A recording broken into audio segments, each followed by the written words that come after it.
Ooh, what's going on, everyone? How you doing?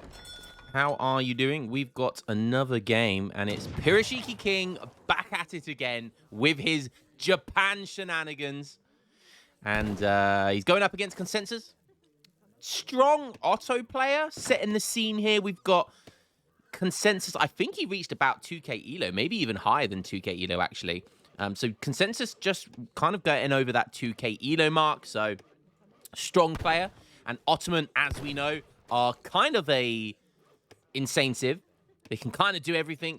Very, very strong civ. They can rush, they can boom, they can fast fortress, they can H2, they can native rush, they can industrial, they can revolt. You name it, Otto can do it. He's going up against Pirashiki King, who in his prime is a top 10 player, without a doubt.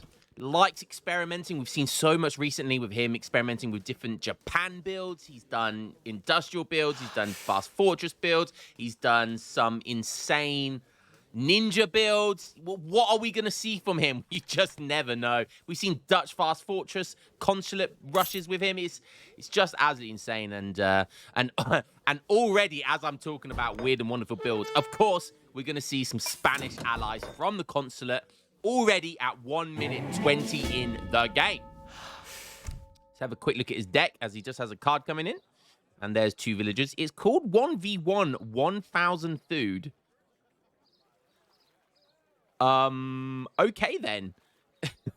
Lots of resource crates. So all 3 of these resource crates. 1000 food is one of the... Honestly, it's one of the rarest cards in the game. Like, for supremacy. You very often see 1k wood. You very often see 1k gold because they're very expensive resources. But 1k food is actually not that good of a card. Arguably, 700 wood is better than 1k food. But he's got it in his deck, so we'll see why it's in his deck and what he plans to do.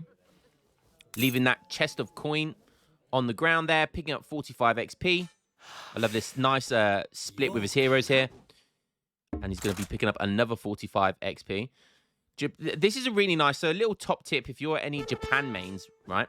If you're on a map that has lots of, let's say, low-level treasure guardians. So basically treasures on the map with either a single treasure guardian like a dog or one of these. You've got a mad dog over here, a wolf. You know, we've got another mad dog over here. We've got a deserted pikeman. So whenever you've got a map, and this is the perfect map for it, with very easy to kill treasure guardians, you want to split your heroes. So any civilization that has more than one hero, and I can't think of any, India as well, you want to split your heroes on those maps because it's much more efficient, for one, for scouting the map, and 2, for killing treasure guardians and obtaining treasures, because having 2 just travel around with you is just overkill. But the opposite can be said. The opposite is true on maps with big treasure guardians. So you get maps with big treasures on the map, but they have 2 to 3 treasure guardians. That's when you want to keep your heroes together. So just a little top tip for you there, guys. I know it might sound obvious, but honestly, there's so many guys. You know, I remember when I was learning the game, and there's so many obvious things to me now that I just didn't think of. You know, and when I was learning, so just another little top tip for you there, guys. Okay, so he's going up with the Torii Gates. That seems to be very much the standard these days. Let's have a quick look over at Consensus. He's already in H2. Now, from what I've seen from Consensus, and wow, look at that deck. Very, very heavy on the fortress and industrial side of things. He has actually gone for free vills into capitalism, which is something I rarely like. I think it's just too greedy. And it's too slow. But he has gone for a double TP as well. So aging up with 400 wood. That's the quartermaster. His first card is going to be 5 villagers. So very greedy here. 3 vil, capitalism, then 5 vils. And look at the time, guys. Look at the time. It's 4 minutes 30. And he's still been able to get 5 Janissaries out, 5 vils out, capitalism out, double TP, which he could very easily go into stagecoach here. He already has a market as well with hunting dogs done, income still trapped. So a very greedy build here by Otto. But any build by Otto, any greedy, quote-unquote greedy build by Otto, is kind of not even greedy, because generally most greed builds with Otto, you can get units out anyway, or you can age up on top of all of it as well. So just Otto, a very, very good Civ, very flexible Civ. Probably the best Civ, one of the best Civs, introductory Civs to learn the game, just because of how easy they are to play. Getting some, even getting millet system here, which is going to speed up his villager production. There comes the 700 wood. I think we're going to see stagecoach, maybe some Abbas guns with an artillery foundry coming in after that. Yeah, very, very nice. Let's have a look at the first card for Pirashiki King. So first card was 5 shrine wagons, which have been taken over across the map. We can see here.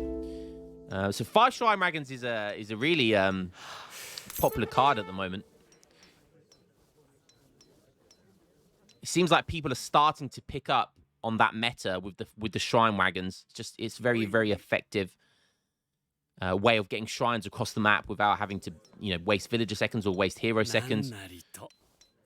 5 shrine wagons is pretty good. And yeah, 5 shrine wagons straight into 600 coin behind this. And essentially, we're going to see a fast fortress here, a naked fast fortress, which is quite risky against Ottoman. But he's probably seen Consensus's deck. So he probably goes, he looks at that deck. If you see this deck from Consensus whenever it loads, you're going to think, well, that's obviously going to be a fast fortress. Okay, I don't know what happened there, but it didn't load. Okay, maybe it's because I'm not on. That would help, wouldn't it? Oh, thank you for the follow from YouTube. Yeah, this is the deck. So if you look at that deck, yeah, 1v1 FF. It's even called that, even though your opponent can't see what it's called. So yeah, doing a fortress, doing like a naked fast fortress when you see a deck like that is generally quite safe. Stagecoach is coming in, like I said. What else is he building? There's the artillery foundry. Oh, we got a follow on Twitch. Thank you very much. We're recording off stream at the moment, so that's kind of cool to see. Okay, now it looks like 700 gold's coming in behind this. Could either decide to go for Abbas gun production there, or he could use that to age up. I think he'll use it to age up. Take a look at Pirashiki King. Toshogu Shrine is the age-free age up. And this is we're seeing more and more Toshogu Shrines in age-free, which is funny because back in the day, we've got a bit of a Janissary push coming on here as well, applying pressure to his barracks, which is really nice, and only a few Ashigarus coming in here. So the old school meta was like sort of Heavenly Kami and Toshogu Shrine as the initial Wanda age up. But now we're seeing Toshogu Shrine going for the age-free age up, because you look at, it's all about the meta these days. It's all about XP. It's all about sending cards. And we see here going into age-free gives him 400 export, and that's going to be super important for his Spanish consulate here. Loses that barracks though, so nice timing push here by Otto. Takes down a barracks. That's going to hurt. Now, kind of causing some disruption here for the eco. And look at this. Because of that export now, bullionism is coming in.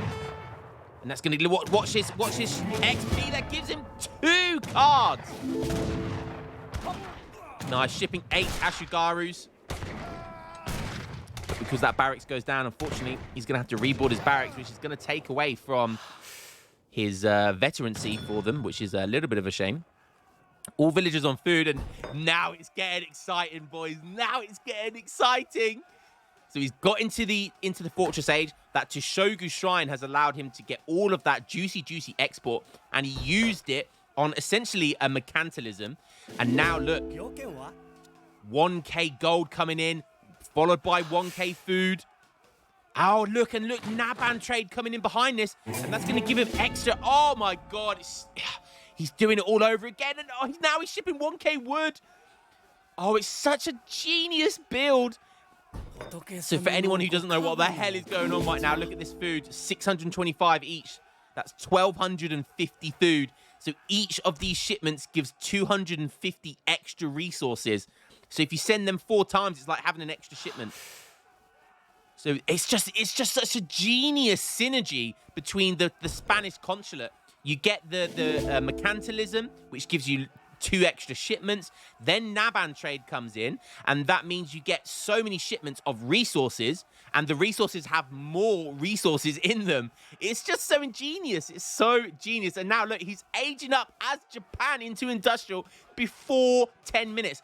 And that was whilst getting rushed on top of that. Bruh. That's so good. That is so good. I love it. And he's going into, now he's going into Golden Pavilion into Age 4. And I believe that's just going to give him a certain amount of Yumi. Yes, it gives him 10 Yumis. And that's quite nice. 10 Yumis. That is nice. Finally, Discipline Ashigaru tech coming in. Castle getting built. Maybe we're going to see some, like, good old Musk Falk. He's going for double castle. Interesting. And I guess he's got plenty of wood because of the 1K wood shipment. Such a genius build order. Such a genius build order. And thanks to DE, Age of Empires 3 DE, things like that can happen. He did go for that TP at the start as well, which has been upped from the stagecoach. So he's going to be benefiting from the extra resources there, which is really nice. Boom, there comes those Yumi. 10 minutes 40 and he's got into Industrial. 10 minutes 40 into Industrial with an okay amount of shrines, with Spanish consulate and the amount of cards that he's just been set. Like, it's just insane. Double castle as well. It's really, really such a fantastic build. Okay, he's on 31 vills. Let's go have a look at Otto. He's on 29. He's obviously in Fortress Age right now. Scores are close. Scores are really close, but Piroshiki King's up in score, which is pretty scary. We do have Veteran Jans, the classic 2 Falc push. He has gone for a second TC here. Don't forget, he's got Stagecoach as well, so his eco's looking pretty good. Obviously, got the tech for more villagers. In comes 1K gold. Maybe we're going to see the follow age up into that, or no? Okay, maybe we're just going to see some Culverins, which I think's a pretty... I think it's the right option, because if you see Japan in Industrial, you're kind of going to know that they're going to go for that 4 Flaming Arrow card, which you can send twice, which is kind of scary. Evet. So, yeah, as this is all going on, obviously he's still got a decent amount of wood from that 1,250 wood shipment, and he's just going to be planting down shrines now. I love this about Japan. For anyone who doesn't know, Japan's one of those civilizations that historically were quite easy to rush, or they were a very rushable civ. And because you didn't want Japan to get into the late stage of the game because their units are so unkillable at the late stage of the game, this is just a really nice way around that by ensuring you get to Industrial and just being able to defend and hold on and play it out into the mid to late game where your units are super, super strong. And look at this, Honored Flaming Arrows now, so he got those castles down, not only to kind of defend himself, but also to be able to get those techs and to make more Flaming Arrows. So really, really nice play here by Piroshiki, and it's such a genius build. But it's not over yet. He is kind of 2K up in score. Flaming Honored Flaming Arrows. Did not even kill a Falconet yet. Boom, one goes down. The second one goes down. They 2-hit a Falconet. That's super scary. Little bit of confusion with these Coleman's. They're kind of packing, unpacking, can't make up their minds. Not the best micro by consensus here. That's it. You need to slow play it out. Let your Coleman's do some work. Almost a big bounce shot into a Flaming Arrow there, but it's not going to be enough. So he's got a few kind of Abbas guns here. So, you know, they're the damage dealers. You know, you don't need much more than that with this huge, massive Janissaries. And other than that, you just need to make sure you've got enough Culverins to deal with the Flamings. The Flamings arrows. Ooh, nice. Look at this. He's got Mabur over here. But look at that. Wow. It actually couldn't kill one of his explorers because they have 1,100 HP. What? 1,100 HP, and that's for 2 of them. That Mabur was big brain, but it wasn't big enough.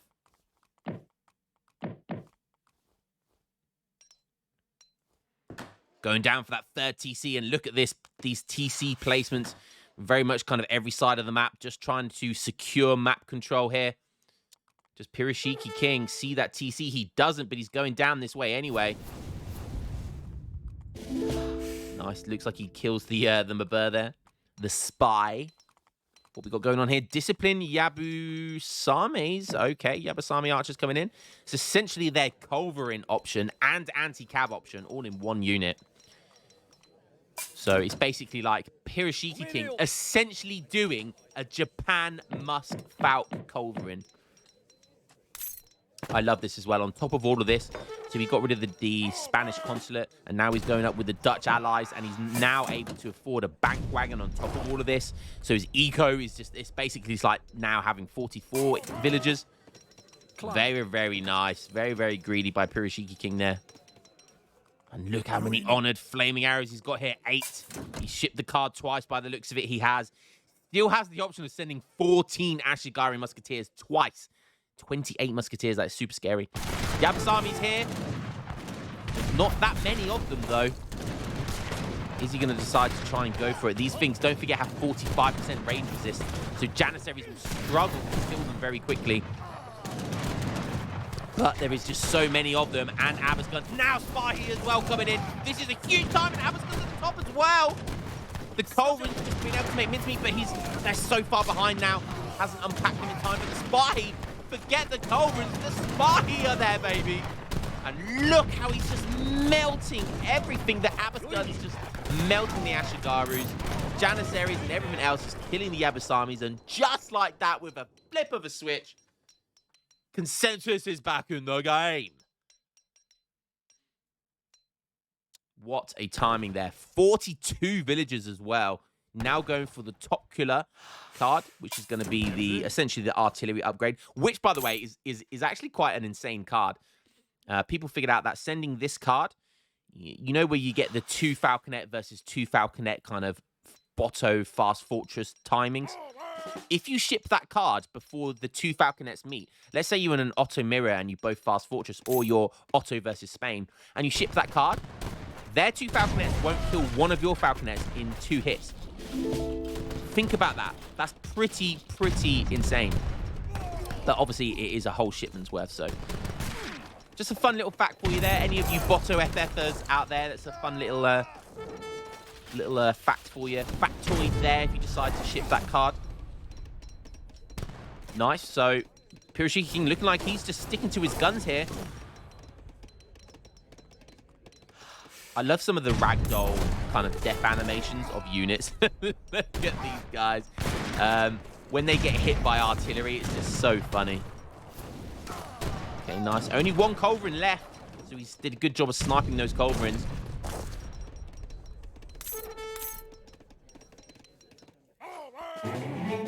Got a random 1 Yabbasami Archer raid over there. These are not going to do too well versus... well, actually going to manage to kill a villager here. Yeah. Imagine a Yabbasami raid. A single Yabbasami raid killing a villager. That's hilarious. Okay, mixing in some cavalry archers, some Abasguns, Janissaries, just making a bit of everything here. Now also going for the Sebisai, which is Abasguns and Grenade Trooper. Hit points. So really teching into his Abasguns here really hard, and his artillery. So if we look at these Culverins, the age 3 Culverins has 322 HP. Pretty good. Pretty good. Wow, getting counter infantry rifle ring as well. So these Abasguns will have an extra multi versus these Ashigarus.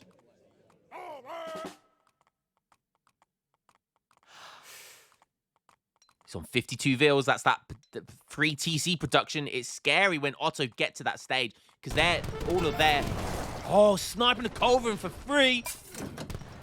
Because all of their villages are for free. So, you know, just having free TCs down, it costs no resources to build villages. And you'd be surprised by how good the eco of Otto can become. Free Spy, he's still alive. Gonna try and do some raiding. 47 vils. Oh! But even Abasguns will struggle versus Flaming Arrows. Don't forget, Flaming Arrows have 28 range. That's more range than Falconets. So Abasguns really have to step into the danger zone in order to try and snipe these Flaming Arrows. Oh, look at that double kill there. Nice, some villager raids going on here. That was a huge raid as well. Almost like sort of 8-9 villager raid there. And get some pikemen out, but look at that. Gonna able to run away with 2 Spahi left. Huge raid, basically a 10 villager raid there. So those 3 Spahi was absolutely insane right there. But Piroshiki King still up 2k score somehow. Ottoman has that free TC production, but Japan says, well, I don't need BTCs. I have shrines, baby. I have shrines.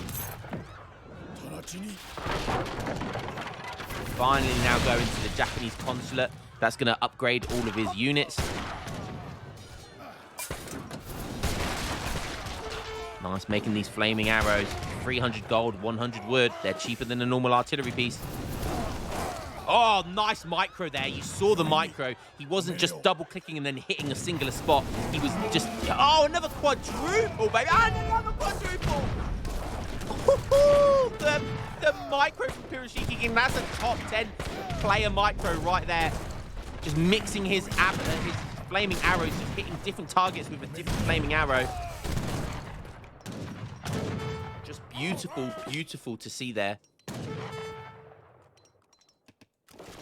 Trying to raid with those extra Spahi again, but finally they do go down by the looks of it. Abbas guns being a menace though.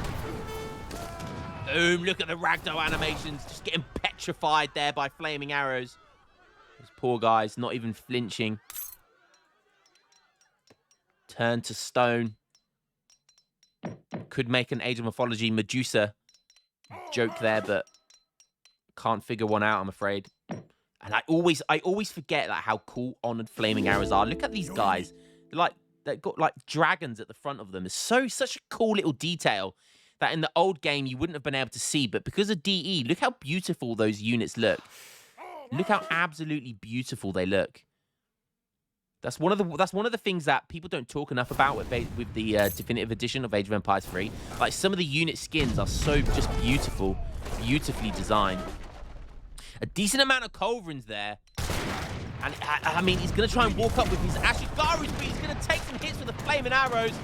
Even his Shogun, Takugawa, getting involved there. This thing has 188 hand attack. That is so insane. And he just basically, like, two-hitting these culverins with it. Consensus could have done better micro there to protect his culverins. He did take a few flaming arrows out, but you only need a couple of them to be able to push back the rest of this army, look. Flintlock coming in now for Japan. Oh, interesting. Some Azaps doing some sieging around the map.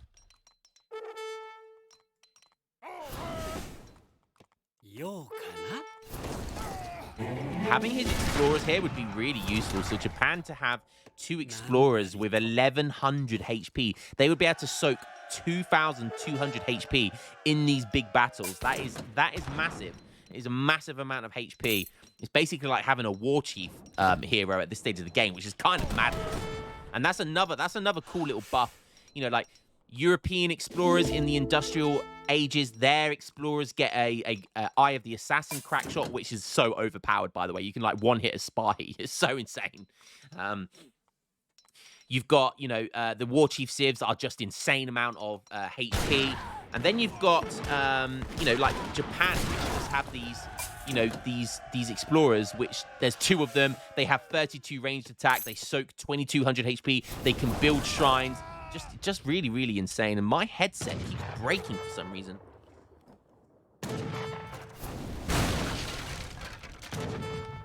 Very unprofessional casting here. Not like Aussie Drongo that doesn't have his camera on when he's casting. I do, so you can see everything I'm doing wrong. But just in time, we have a big timing push coming in here, and we've got Mamelukes with nearly 1,600 HP. So they've had the cavalry harass tech done for the HP, and now Janissaries are just going to be able to brock up onto these flaming arrows, and they do. That's the power of those Mamelukes. They just tank so much damage. The rest of the units can just walk up. Abbas guns doing damage. Janissaries, you need to kill those flaming arrows. Now just charging a load of them into melee, and that's going to secure the snare so they can't run away. So that's some nice micro by consensus there. And now the Abbas guns, just having a few of them, just absolutely melt those Ashigaris. And look, because of that extra multiplier, 2.75 versus heavy infantry now. They do over 100 damage to Ashigaris. Like, it's just insane. More like 120 damage. So, yeah, so looking, again, every time I think, you know, it's another clean sweep for consensus. He manages to clean up shop there. But I look back over to the scores, and Piroshiki King is still just about up in score. Otto need to get into the industrial age. Another flaming arrow going down. Those things, I mean, they're cheaper than normal artillery units, but they're still expensive. Just being able to make enough of them just to hold on, look.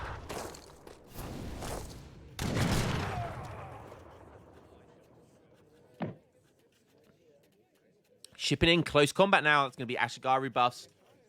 Ashigaru hit points increase, and they do extra damage against cavalry.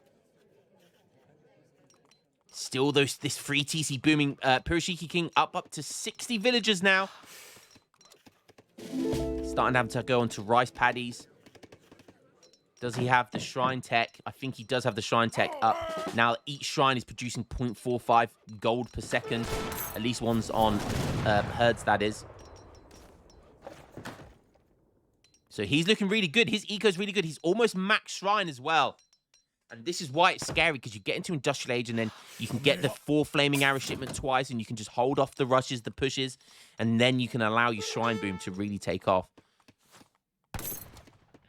Consensus on 68 vils, I'll be honest. I feel like he should be on more than that. He's been on 3 TCs for a long time now. For a very long time now. But that's 69. Nice.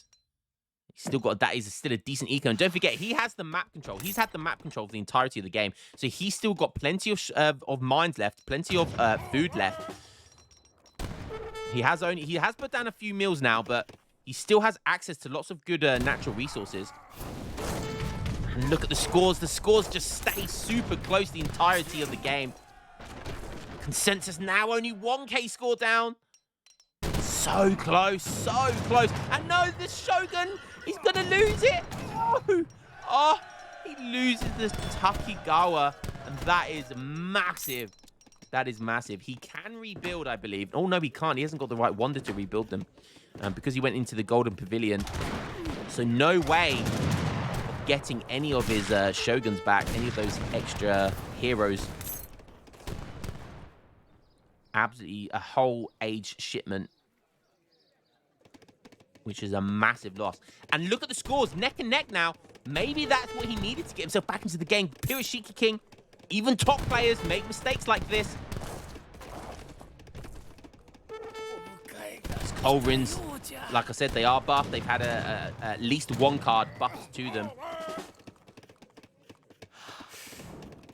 Could do with getting Culverin Royales with cheese. Getting that industrial tech. Nice. Ashigaru raids coming in here. And that's one thing people seem to forget. Ashigaru musketeers are essentially, they can act as cavalry units because of the extra speed they have, 4.5 speed. Janissaries just can't keep up, although Janissaries have 4.4 speed, so he's got the speed text from Janissaries. That is hilarious. I've never seen Janissaries with 4.4 speed. Looks like that's the military drummer tech that's come in, so that's really nice. But still slower than Ashigaru's. And now Consensus actually up in score for pretty much the first time in the game. Max shrine population, though, for Japan now finally getting to that stage of the game where walls are going down. This is going to go into the late game. I'll tell you what I'm going to do. I am just going to put the label on. There you go. So none of you cheeky boys can see when the game is going to end. And this has been an absolute cracker of a game. This has been super close. Like I said, Consensus is a decent player. Piroshiki King is a top 10 player. And this Japan build has been absolutely phenomenal. But you can't count out Ottoman because they are an insane civilization. And the kind of greedy eco start from Otto was really nice here. But he's forgetting about these Shinobi no monos. And look at these guys. It's like they have no negative multis versus villagers. And these villagers don't have great coats. It's half an hour into the game. He's got things like military drummers, but he doesn't have great coats. From the market tech, hi-ya. 6 Shinobis are going to kill a villager in 1. And that was a really nice raid there by Piroshiki King. Consensus finally getting into the industrial age here. He's on 73 vils. Would have been closer to 80 before that raid. And now pushing it at a nice time here. He wants to get his guard Janissaries. He wants to get his guard Abbas guns. I think his massive strong. This is looking really good for Otto. He does have a shipment as well on top of all of this. He's got so many industrial shipments as well. That is huge. Shinobi just walking into his base here. And oh my god, they're going to kill a villager in one hit each. That's actually so big. Selam. Oh my god. Insane. He's walking his entire army back just to deal with these shinobis. And that's going to buy Piroshiki King. It's given him so much time there. He does kill a lot of villagers as well. And we see here, oh, the age-up Sparhay is getting taken down there. And because of this time that he's bought for himself over here, and look, still keeping a couple of shinobis alive from all of that, it's bought him so much time to take down this TC, take back some of this map control. So really nice play here by Piroshiki King, but a huge overreaction from Otto there. Still 2K score up, though.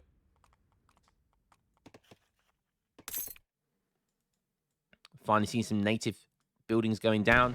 And still, this entirety of the game just going for Musk Falcon. The Japan special. Ashigaru Flaming Arrow. I have no idea who's going to win this game. I mean, Consensus is kind of pulling away, though. Oh my god, these Shinobi have been super annoying the entirety of the game. And I love Janissary Guard skins. They just look so badass with that little feather hat on top.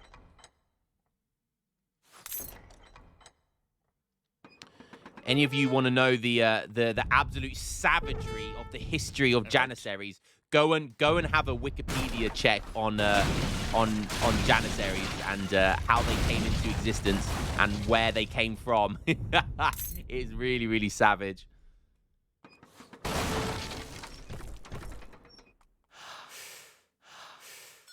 Got a couple of great bombards out here now as well. It's a really, really scary comp. I have to say, though, it's this kind of stage of the game where you kind of want cavalry archers instead of Janissaries, just because they're a better late game anti-cavalry type unit, and they're easier to kite and micro and things like that. But I mean, Japan they're not making cavalry here, so you know the Janissaries bonus is that they have really good siege. So maybe he doesn't need veteran cavalry archers. Finally picking up with a few delis these shinobi, but these shinobis have just been diving into the base. Otto now in 64 build. He's down to 2 TCs now. And as I say, he's not making cavalry. There comes some Naginata. Bombard's going to do cracking damage, but Flaming Arrows are kind of a pseudo culverin.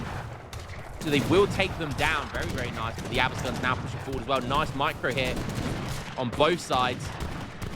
And once all the Flaming Arrows go down, as long as there's still a few Abyss Guns left. Oh, but there's not going to be.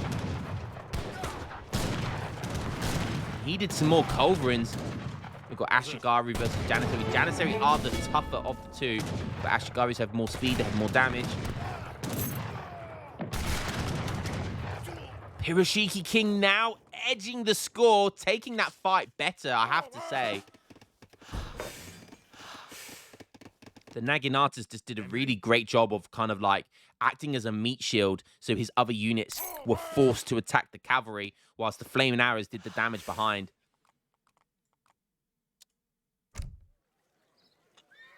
So the second shipment coming in is going to be a factory now. Probably should have been the second. I know 2 bombards is a great card, but at this stage of the game, when your shipment curve is really high, probably want to just get those factories, prioritize those factories, or even this card here, even Kulivis School. That would have been really, really good. That is actually an insane card.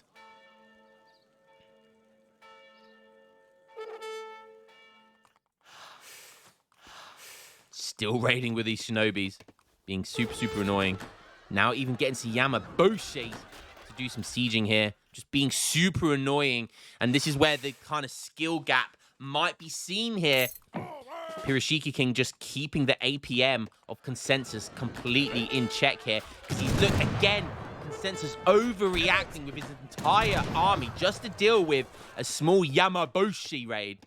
Whilst then he takes his opportunity with that distraction to dive into his base here And look at this confusion now. And look, this is why I talk about Janissaries. I mean, he does have the military drum attack, but they're still slow compared to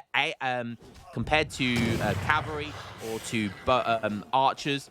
I can't even figure the name out now. I'm just so my casting APM is being used up here. But cavalry archers is what the word I was looking for. They are obviously faster, so they can get around the map a lot quicker. Again, another reason why late game it's just better to have veteran cavalry archers than it is to have Janissaries. Okay, catching a couple of flaming arrows here, which is really nice. But again, this is the power of the late game. This is what you want to do. The power of the 4.5 speed from the Ashigaris here. You can literally just run into someone's base, just completely wreck their eco, whilst they're playing the runaround game. And look at this. Takes down a factory as well. That's huge. This entirety of the game, look, of this stage of the game now, all of his eco is inside like 1 TC almost. He's only on 60 villages as well. He's lost so many villagers right now. And again, all of this distraction going on. He's now going to siege down the TC at the top. And he doesn't have the wood to replace both of these TCs. And as it was looking good for Ottoman, now it's looking good for Piroshiki King. 51 villagers, max villagers for Japan. He's got max shrines. He's just looking super, super good right now. He loses most of his mass, but it doesn't matter because he did the damage, and he can just replenish that mass at the drop of a hat. He's even put the Golden Pavilion on speed here, which is such a nice 4.72 speed. Like I said, he can just run around the base, and look, his Janissaries just cannot catch up. They cannot catch up. And he can even just catch up on the Absca to deal with them. Such an effective getting the Daimo now. Oh no, maybe not changing his mind to getting a 1k food. Don't forget, still has the benefit of the 1250, the 250 extra resources from the Nanban trade. Now look, just running units around his base, just the entirety now. And it's just even trying to get some walls going up, but it's just not going to make a difference. And when you get to this stage of the game, you're just going to be too far behind. And it's starting to look really, really good now for Piroshiki King. Got his units on extra speed. Naginata Riders on over 7 speed. Ashigaru's 4.72 speed. He's going to do one last ditch effort here, but I don't think that's going to make too much difference because he's going to just be able to remass and rehold. He's got castles here as well. And look at this.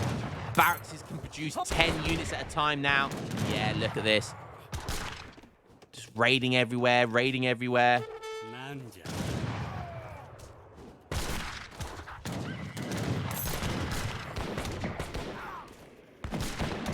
Pavilion back onto strength now.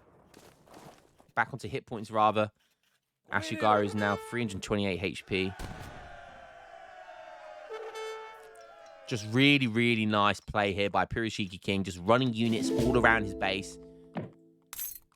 Keeping him distracted the entirety of the game. Honored Naginatas now as well. Kind of switching to the Musk Husk as opposed to the Flaming Arrows. And that's what you want when you get to this stage. And just cavalry in the late game are so powerful. They just provide so much tanking, even against anti-cav. They work as a really nice kind of meat shield. And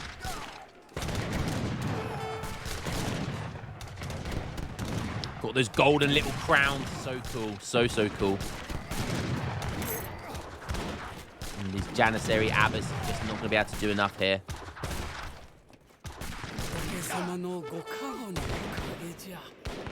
Consensus is holding on for dear life, but he's now like 15k score down. A massive batch of 10 Yamabushi's coming in. Yamabushi.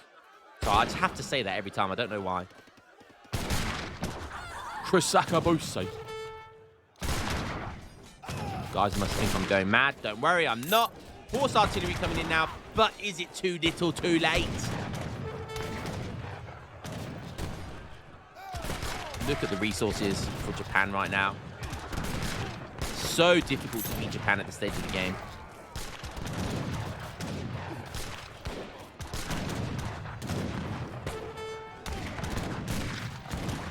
Horse artillery doing a nice job, but cavalry going to be able to get there. And like, look, again, Janissaries, they only do 60 damage to cavalry. It's not as good as you think. And they have to be in melee to do it. Whilst cav archers would be able to kite much more effectively, body block much more effectively.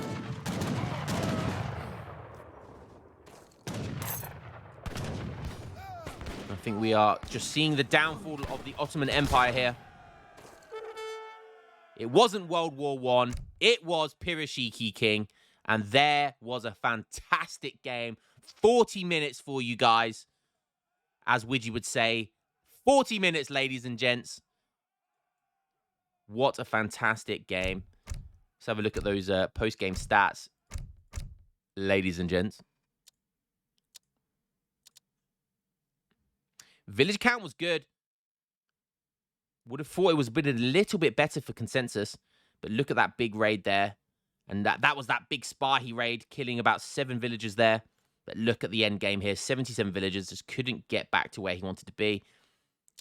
And Pirashiki King adapted perfectly. Really close all the way through the game. But just a fantastic kind of build order by Pirashiki King. Utilizing the Spanish consulate so unbelievably effectively. He does it like any other. Like no other Japan player is playing like him in the game right now. And he really is just kind of innovating with the Civ. We see something different every time we see him play, and it's just so great to see because he's a top 10 player playing Japan, and doing it like no one other. And yeah, just a fantastic game there. Hope you guys enjoyed that one as much as I did, and I will catch you in the next game. Guys, peace out for now.